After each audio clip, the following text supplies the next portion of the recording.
Hello beautiful people, it's Bridget. Welcome back to my channel. Hope you're having a great day, and today's video is going to be me dyeing my hair back to purple. I've had pink for about 5 days now. Maybe I should have filmed more with it since you guys seem to like it, but I just feel more comfortable with myself with purple hair, so I'm going back purple today. I do have a bunch of things to do this evening, so I figured I might as well be like comfortable. And I do like the pink. I think it's cute, but I am turning 25 in like 2 weeks, and I feel like I should have like a little bit of a darker hair color. I don't know. Pink's fine. You can wear pink hair at 100 years old. I don't know. I just wanted to be back to my normal self. So let's go ahead and do that. I'm also going to talk true crime while I do this, because we've seen my purple hair dye videos a million times before. So I'm going to talk true crime while I do it. I started a second channel for true crime recently, but I only have 2 videos on it because I've been real busy. And I wanted to talk about true crime, and I don't have anybody to talk about it with. So we're going to do it on this channel. Also, this might slightly be inspired by Bailey Sarian's Monday videos. She does murder, mystery, and makeup on Mondays, where she gets ready and talks about true crime case. I'm not going to be talking about a specific case today. I'm just going to talk about true crime overall.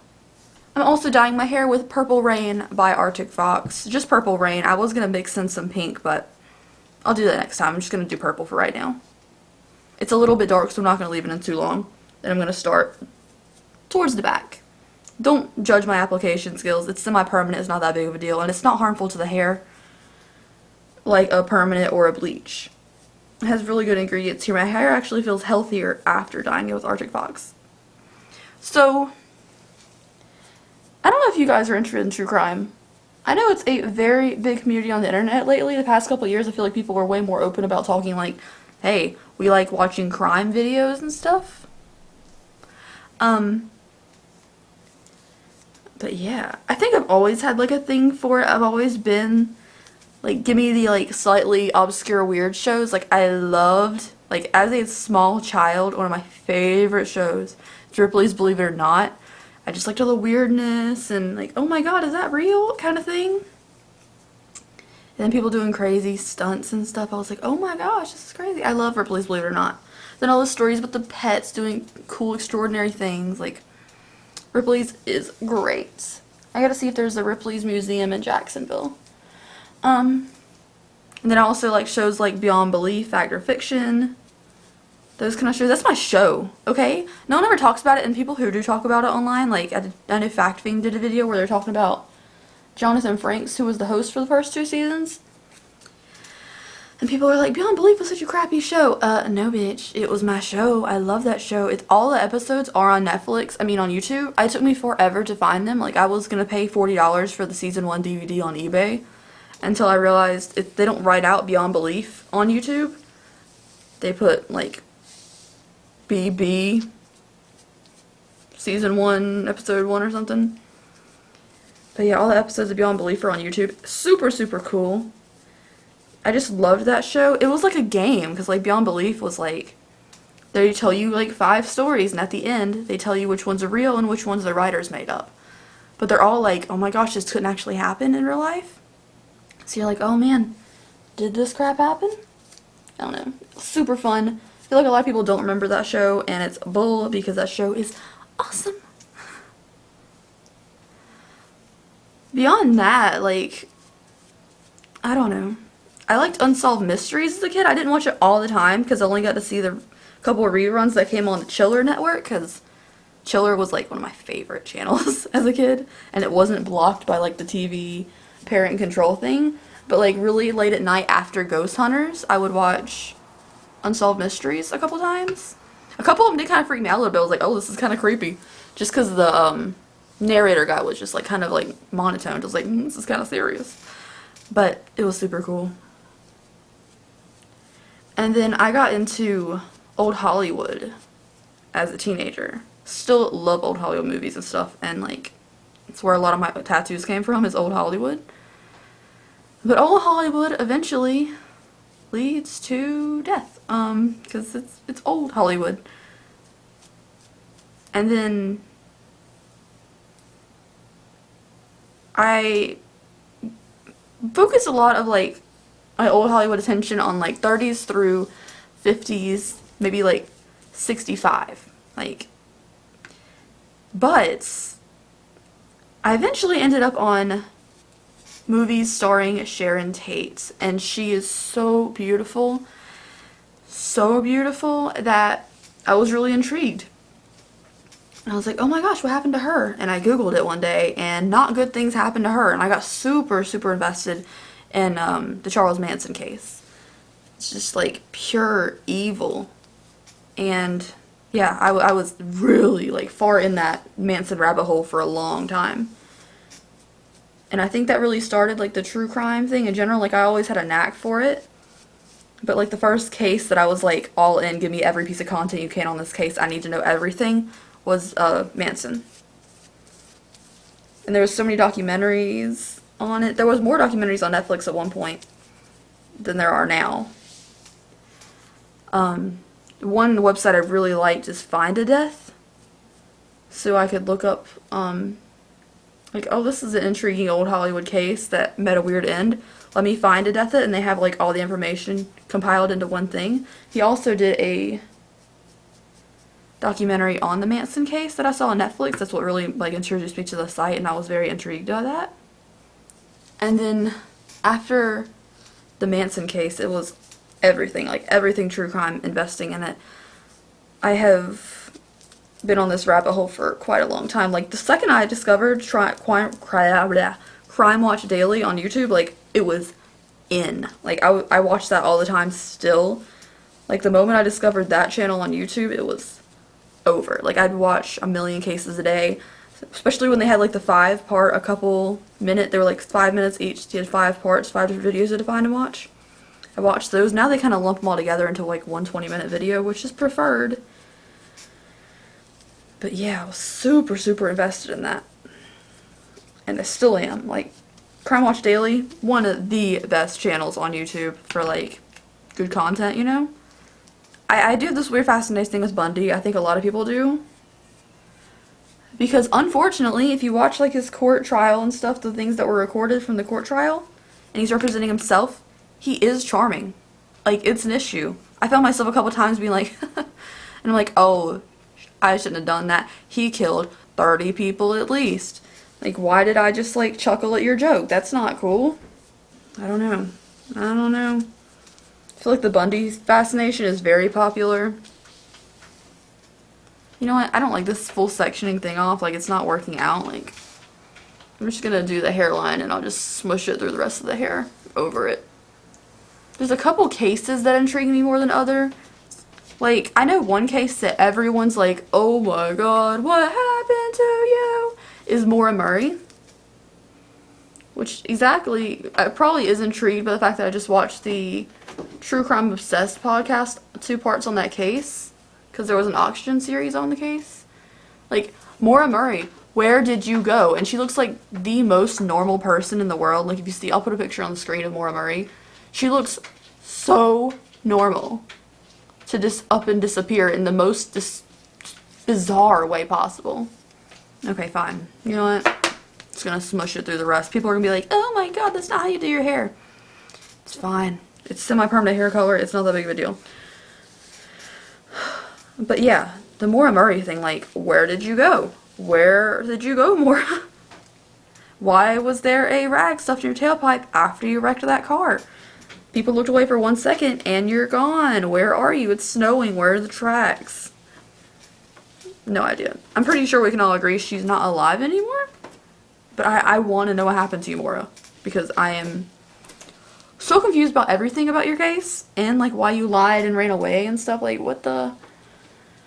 I guess if you don't know the case, it's not going to make any sense what I'm saying right now. But this girl stole a lipstick from Fort Knox. Got kicked out of Fort Knox. Went to, I don't know, West Point or something? I don't know. To go to college there after she stole and got kicked out of there. And then she was, like, doing petty things, like, she stole credit card numbers to order pizza to her dorm. Like, weird, random stuff like that, even though she had, like, she could have afforded it. And then she lied and said there was a death in the family and she was going to get away for a few days after she wrecked her dad's car. She said she doesn't go away. She booked a hotel room, or she booked a room in, like, Connecticut. I think it was Connecticut.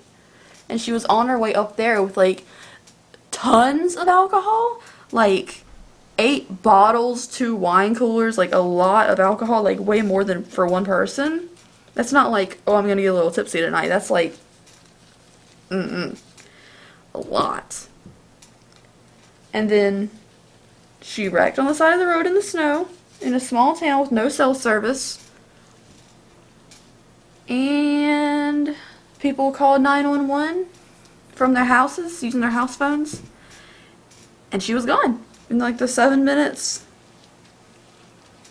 that it took them to find it. There was some pink stuff pulled in the snow, possibly drinking and driving. There was a rag in the tailpipe that couldn't have been in there when the car was on because it would have plopped it out. And she's never been seen again. So weird. Like, bizarre. Like, where did you go, Maura? Where did you go? Like, she did not have her life together, right? But was wrecking a car and getting in trouble in school and going to a different school worth disappearing over? And if she was drunk driving, why'd she put the rag in the tailpipe after the car was already wrecked? Why was there not, like, snow prints leaving the scene? And you wouldn't have got that far unless someone came and picked you up. But no one saw this car that picked her up, and they only looked away for like 3 minutes. So I don't understand where you went, Maura. No one understands where you went. Your family is still looking for you avidly, and it's been, I think it was 2003? 2004 maybe? So I think it's been like 15 years. And they're still looking for you. Sorry, I'm over here like, and I'm shaking hair color dye. Hair dye. There's a lot of cases that I watch like videos on over and over again. Like from different channels and stuff. Like, I don't care if I've already seen the case. Like, let me see it from a different angle. Let me learn a little bit more about it maybe. Or just watch true crime videos in general. But there's one case, like, I know some are more upsetting than others. I don't really watch things on like school shootings and stuff. I don't watch all that. But there's one case that upsets me and I won't watch videos on. I don't know why. I think it's because she seems like someone you would know. I guess when the cases are older, you're more detached from like, oh, these are people. But like, there are videos of this girl holding kittens and she wanted to be a vet. And then how she died, I think, made it the worst. Because she was sitting there about to get... YouTube's demonetizing this video. I guess... she was about to die. On her knees, like, knowing she's about to die and plop into her own grave that they dug in front of her. And she was, like, asking favors, like, can I just keep this ring on that someone gave me? There's so many people that saw her after she had been taken for this to happen to her and didn't do anything, even though she trusted them. It's Rachel Brockheimer's case. I'll put a picture of her on the screen. She was just so beautiful, and her story was just, like, heartbreaking because she just wanted... She had this rough boyfriend. She believed in him. She, like, you know, wanted the best for everybody. Thought she could change his life around from this gang activity. They thought she knew too much, and they executed her. And she was tortured, bagged up, and just... It's a horrible way to go. To know you're gonna die, I think, is the worst, I guess. I don't know. I mean, I know it's the worst. Sure, torture and stuff, but, like, knowing it's about to happen to you just seems so bad. Like, I hope I never know. Or people who, like, get, like, cancer or disease that's inoperable and they know it's just, like, a matter of time. That seems, like, the worst. And that's what happened to Audrey Hepburn. Like, she had cancer and they couldn't operate and she just went home. Like, how do you deal with the fact that you know that? I know everybody knows Audrey Hepburn as, like, Breakfast at Tiffany's. Like, really beautiful, elegant girl. But, like, her childhood was so rough. Trying to evade, like, terrible political things. Such a survivor. nowadays you have every interview everybody and you know people's stories and you can Google it or tweet them or ask them and stuff. But back then, like, you didn't want to have, like, a bad story. You wanted to be seen as the most pristine, glamorous. Like, Marilyn Monroe, did y'all know that she was in foster care for many years? Her mother was mentally unstable. She didn't know her dad. Like, she busted her butt to get to where she was, and people just see her as a face on a t-shirt. And that upsets me very much. Or they do those t-shirts with Marilyn wearing, like, tattoos and masks and a sugar skull face over her face, and I'm just like, I can't get behind this kind of behavior. That's a real person being disrespected. Someone who was late to set every day she worked on a movie because she wanted to be absolutely perfect before she got seen by the public, and now y'all are putting tattoos and stuff all over her face and stuff, and it makes me so upset. Because that's not the image she wanted for herself. And now people just see her as, like, a t-shirt design. And do it tastefully. Has anyone else watched, like, every true crime documentary, every, like, jail-related show on Netflix? Like, we need more. I already watched the Ted Bundy movie, Extremely Evil, with, Zac Efron and Lily Collins. I don't know why it was blanking on me who it was for a second. It was really good. Really well done. However, I do think if you didn't know anything about the case, you might be a little bit lost. And it kind of, like, I know these things kept stacking against him in the film because, like, they did in real life too. But I feel like the magnitude that he killed at least 30 women was lost a little bit. Like, it just seems like, oh man, he did some crimes and he escaped a lot. But he did escape a lot. And he did some crimes.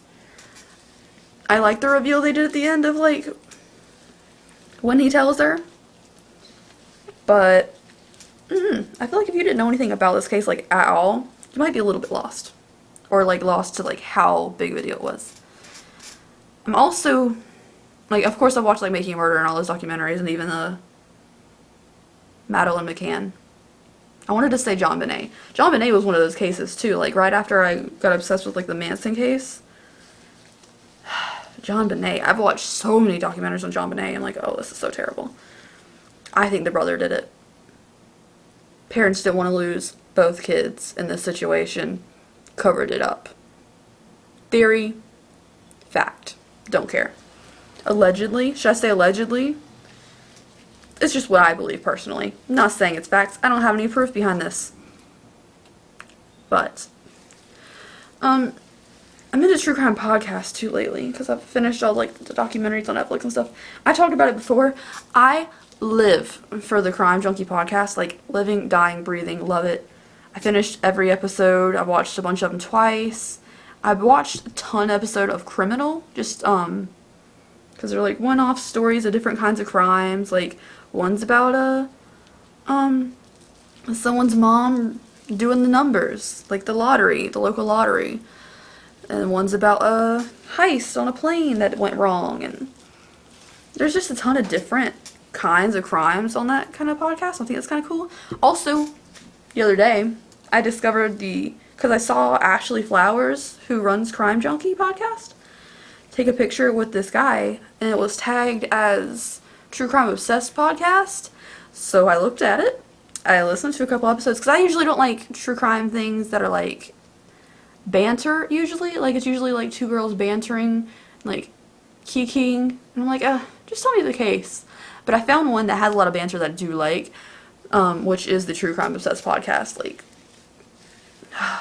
it's a girl and a guy, and they're so fun. They're just so fun.